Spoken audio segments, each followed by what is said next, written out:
What's up, guys? Anthony coming back at you with another video. Hope everyone is doing well. Been a little bit since my last video. Haven't been picking up a ton. Got a stack here. It's definitely a little of a deceiving stack, which we'll get into. But haven't been picking up a ton. I did get into some other hobbies just because the state of the sports card hobby has been a bit of a mess. Got back into a little casual PC gaming, so I did end up building a PC, which, if anyone knows PCs, they're quite expensive to build when you do custom build. But I am happy with that. So that's taken up a lot of my fun funds, putting into that. But we're good. Before I get into the mail, just going to talk a little bit about the Patriots draft picks, because I haven't made a video since. It was largely speculated the Patriots would take a quarterback in the first round. Either that, or if the top picks all went before the Patriots pick, picking up a quarterback later in the second round. We really didn't know if it was going to be this year or next year that the Patriots would start that position once they signed Cam Newton to a one-year extension. They definitely did think, I feel like they definitely did think that out of the top prospects, one would not drop to them. They would have to trade up. The way the draft fell, a couple surprise picks on early, and the Patriots drafted Mac Jones at the 15th overall spot. It was a typical Belichick style draft, letting players fall to them, trading up once, and kind of just utilizing the best players available. And I feel like they were definitely winners out of the draft. At the 11th pick, there was rumors that days before the Patriots were interested in Justin Fields. Obviously, the Bears did trade up and took Justin Fields with the 11th overall spot. If Justin Fields fell, if the Bears did not trade up and Justin Fields and both Mac Jones were available at 15, I still think that the Patriots would have taken Matt Jones. I would have preferred Justin Fields. I feel like he has much more potential, much higher ceiling, much more NFL-style quarterback in today's day and age. Really like him a lot, but I just felt like Mac Jones is a typical Belichick pick. Obviously, coming from Alabama with his connection with Nick Saban, which leads right into the second pick the Patriots made, which was Christian Barrymore, the defensive MVP from the national championship from Alabama. I feel like that was a typical Belichick pick, trading up to get him. Slipped out of the first round. There were a lot of drafts that had him going late first round. Patriots did picking up in the second. My favorite pick of the draft, honestly, was Ronnie Perkins. I feel like he dropped immensely, and the Patriots got an absolute steal in Ronnie Perkins. And the last draft pick I'll go over is Ramondre, what's his last name? Ramondre Stevenson. Felt like this was just another typical pick, taking a late running back. We did not re-sign. We're not re-signing Sonny Michel for the contract option. So I feel like this is just to move on from him. He hasn't really panned out. I mean, he's been a solid running back, but I feel like they're just going to move on. Cheaper option, especially with how much money the Patriots did spend in the offseason. Very LeGarrette Blount style running back. So yeah, like I said, those are just to go over a couple of the picks. Ronnie Perkins is definitely my favorite pick. I feel like he's going to be an absolute stud. I do plan on picking some Mac Jones stuff up. I actually really want to, just because of the fact that he is from Jacksonville, Florida. And fun fact, he actually went to Bowles School, which is about 10 minutes from where I live here in Ponte Vedra. I actually applied for a teaching position there when I first moved down here. So I'll probably just pick up some small stuff of his. It's going to be ridiculously expensive at first. But if he obviously turns out to be our new franchise quarterback, then I will pick up some more stuff from there. But nonetheless, I'll get done with the rambling and go right into the pickups. Got one edition for the Kemba Walker PC. This is my first edition in Celtics uniform. As you guys know, I just stick to the big products when it comes to Kemba. So this is numbered to 20. It is a 2-color patch autograph. Obviously, just one color of the patch and the white jersey in the background from Flawless. Not the greatest patch, but that's usually what's expected when it comes to Celtics. You're going to get pretty standard patches. Very nice card there. And then moving right along into a big pickup. One pickup for the George Springer PC. This card has been eluding me for quite some time. It just seems like every time one pops up on auction, I forget about it. It ends while I'm at work and don't have the opportunity to bid on it. And then when they pop up for buy it nows, they pop up for ridiculous prices. Just perfect example. All the ones that are buy it nows currently listed on eBay are raw, and I won this for less than the cost of any of the active listings. So to have it already graded, especially with prices of grading right now, is really awesome. It's from 2014 Topps Heritage, already graded a 9.5 with a 10 auto. The Heritage rookie autograph, obviously blue jersey, blue ink. Really poor decision on the photo by Topps there, especially if they were planning on using blue ink.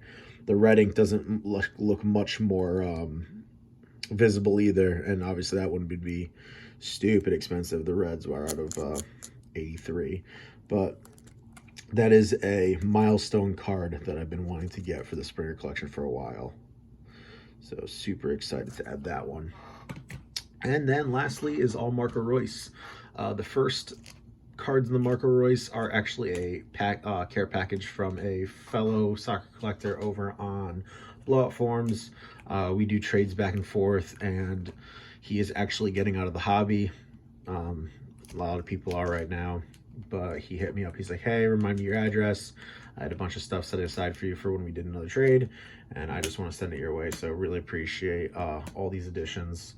A couple cards that won't be staying in the collection. Most likely I'll do my best to get them to other collectors rather than resell, since they were gifts, but just cards that just don't fit my collection. Or there's one card that doesn't fit my collection, then one double, but it's numbered to 199. Just from Select, a dual jersey of Royce and Peacecheck. I was going for this rainbow, but just decided to move on from it. Just focus on just Royce cards. There's a couple cards in my collection that are not just Royce, but going to move on from just cards like that. And then we'll be keeping the rest of these -1, but this is from Museum Collection, Champions League. I believe this is the first release of it. It's a standard relic. It needs a new sleeve. Sorry for the creakiness of my chair. I got a new chair and it's a little creaky for my desk. Number 275, Jumbo Relic. And then this is the version out of 50 with an awesome 3 colors we got there. We got the gray, got the black, got the yellow, bunch of breaks. Nice paint patch. Number 250. Beautiful card. And then from, I believe this is the most recent, or the second to most recent Museum Collection Champions League. If I can find more of these, honestly, I never focused on these because, like, I started focusing on more quality over quantity. But if I can find more of these parallels, these are actually awesome in person with the foil, and it almost had like a textured finish. This is numbered out of 99, the Jumbo Relic, the base. Got some texturing. I believe that's from the it's the home jersey. It's on the side of the jersey. It has like almost like a textured, but that is an awesome card. Definitely will get on the lookout for a couple more of the parallels. And he also sent me this card, which is a duplicate, but it's numbered out of 25 from Topps Chrome Champions League, the orange refractor. Awesome card. Is a duplicate, but hopefully we'll find a home for that.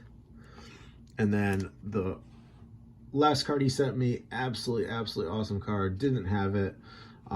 From the first release of Topps Chrome Champions League. It is numbered 11 out of 50. Focus, which is Marco Royce's jersey number, the gold refractor autograph. Beautiful card. Focus. Beautiful. That's awesome. And then 2 pickups that I made myself. This one popped up on eBay and pretty much put an offer in almost instantly, got declined. We went back and forth for a little bit, settled on a price that was a little more than I wanted. I did have a coupon that helped pay for a little bit of it, but with the amount of competition there is for Royce these days, I wasn't going to let this one slip away from me. First one I've seen of this, and the product came out 4 or 5 years ago. I believe it's 1617. Yeah, 1617 Select. Down to only needing the 1/1 for this rainbow. But this is numbered out of 5. The Emerald Select swatches with a beautiful, beautiful logo patch there from the corner of the Germany crest. So that is awesome. I love this set. 1617 Select was an awesome set.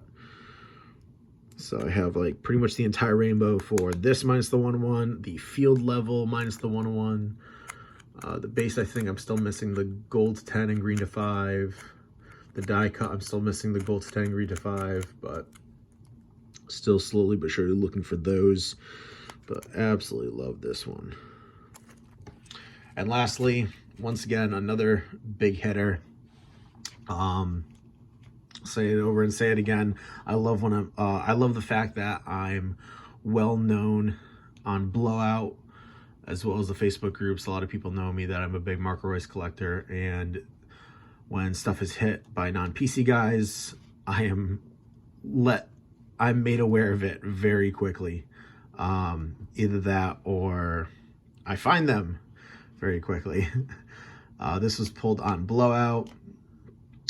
Contacted the guy before it hit the open market, and he knew it was going to a PC, gave me a great price on it. Very happy to have it in the collection. He opened 5 cases of 1819 Topps Chrome Bundesliga, and he pulled this card, which I needed for the rainbow, number 99, the Blue Wave. But that is not the card that we made the deal for. The main one, the Superstar Sensations autograph.